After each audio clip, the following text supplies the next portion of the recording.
So one of the most requested videos since the launch of Star Wars Hunters has been you guys asking me to break down all of the settings that you should be changing in Star Wars Hunters, and so that is exactly what we're going to be doing in today's video. Now keep in mind this is specifically for the Nintendo Switch. That being said though, if you guys do want me to do the same sort of thing for mobile devices, be sure to let me know down in the comments. I have been playing on my phone as well, so yeah, if you guys want to see that, be sure to leave a comment down below. But with that being said, let's get stuck into the settings. So the first few settings I've got here are pretty basic ones. They're not something you really need to change. I just thought I would mention them anyway for any of you guys who are maybe struggling to get the hang of the game or anything like that, or just want the game to be a little bit more on autopilot, I guess. The melee firing mode and the ranged firing mode settings here. These two are by default set to manual, but if you set them to automatic, so for example with the melee one, when you get close enough to an enemy that you can hit them, if this is set to auto, it will literally just automatically hit them. It won't automatically lock on. You do still have to obviously aim, but it just means you don't have to like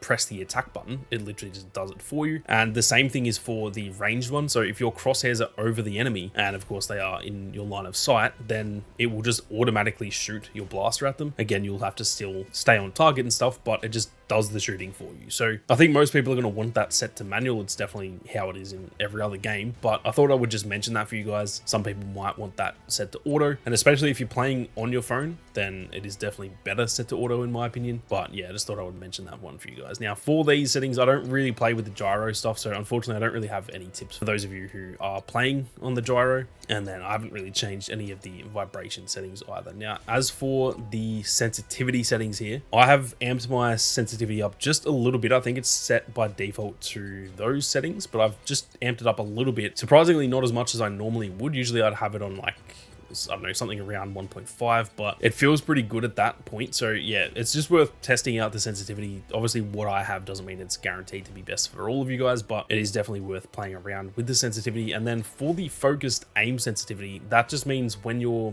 aimed in, as in aim down sights, this just affects the sensitivity when you're doing that. I've bumped mine down quite a bit actually. I think by default, I want to say it is set to 0.8. I could be wrong. I could be looking at this setting here, but I'm pretty sure it was this setting, and I actually turned it down a little bit. It just felt like it made me a little bit more accurate when I was aiming compared to whatever it was set to by default. So give that one a try. And again, with all the sensitivity ones, just find something that works for you. Just because I have these numbers, that does not mean that they are the best for you. For the rest of these settings, I haven't changed them. And again, the same goes for the gyro settings. And so we're going to move on to the ability settings. Now, this is where it gets a little bit weird. What I will say is if you guys aren't playing with a Pro Controller, or if you just like the way that the Switch layout is in terms of like the button layout, you can feel free to skip ahead. I'll leave a timestamp down below so you guys can skip ahead for this section. But for me, I don't like the way the Switch controller is laid out. I've got a Pro Controller as well. I'm not using the Joy-Cons, but the same sort of process works for the Joy-Cons as well. So I'm going to show you guys how you can actually completely remap your buttons on your controller. If you go to your actual, you know, from the home screen, go to your system settings, go all the way down to controller and sensors and go change button mapping. As you can see, I've got the Pro Controller, but you can do the same thing for the Joy-Con. If you just go onto that and go change, as you can see, I have changed all of these settings here to be the layout of your regular like PlayStation and Xbox controller, meaning that now like A is at the bottom and B is over on the side the exact same way it is on those consoles. I just prefer it that way. I don't like being, you know, in the menus and I will go to press what I think is the A button to open the game and it's the wrong button. I just don't like that. So I've changed them there. That is worth doing for you guys who want to do the same thing. The unfortunate thing is if you do that, this game has already got it set to the other way around. So then you'll just need to come and switch all of these. So as you can see, each one of these that I'm highlighting over on the left there, it's got like a little yellow tab saying that I've changed these. So you can see that the jump button initially was B, which on a regular controller is where the A button is on, for example, an Xbox,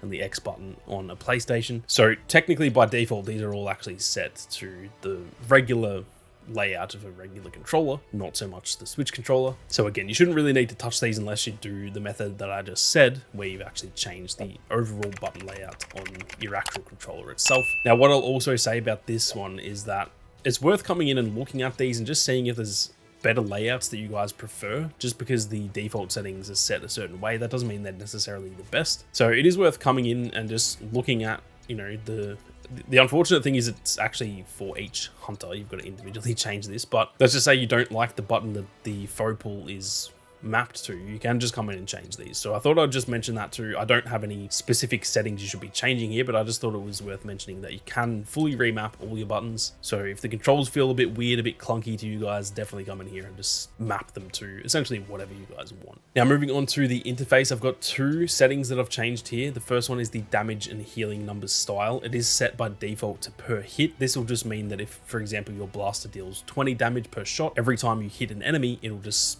pop up on screen pretty much where the enemy is, saying 20. Whereas if you set it to accumulated, it means that all the damage you are dealing gets added up. So if you deal a total of 160 damage, it will then say 160 instead of just saying 28 times, if that makes sense. So I personally just think that is the best way. It will just show exactly how much damage you've done. It is a little bit easier to read that way. And then the in-match tips as well, this is set by default to on, and maybe when you're getting used to the game, it's worth having that on. But once you know what you're doing, this is actually super annoying. So I've got it turned off, and it's going to stop that big pop up at the start of every game showing you all your abilities and stuff. It's kind of in your face, so it is definitely worth turning that off as well. Now lastly, we've just got the audio settings, and just keep in mind these are completely personal preference. There's no real objective reason that these are, you know, best the way that I've got them or anything like that. This is just how I prefer them. I've turned the music down to 10. It is just very loud in this game, and on 10 you can still hear it just fine, but it's not so much overbearing. I've kept the gameplay sound effects on 100 because that's the stuff you want to be hearing, the stuff you sort of need to hear in game. The character voices I've turned down to 25 simply because they are also pretty loud, and I think, I could be wrong, but I think this also works for the announcer voices, which are also very loud in this game.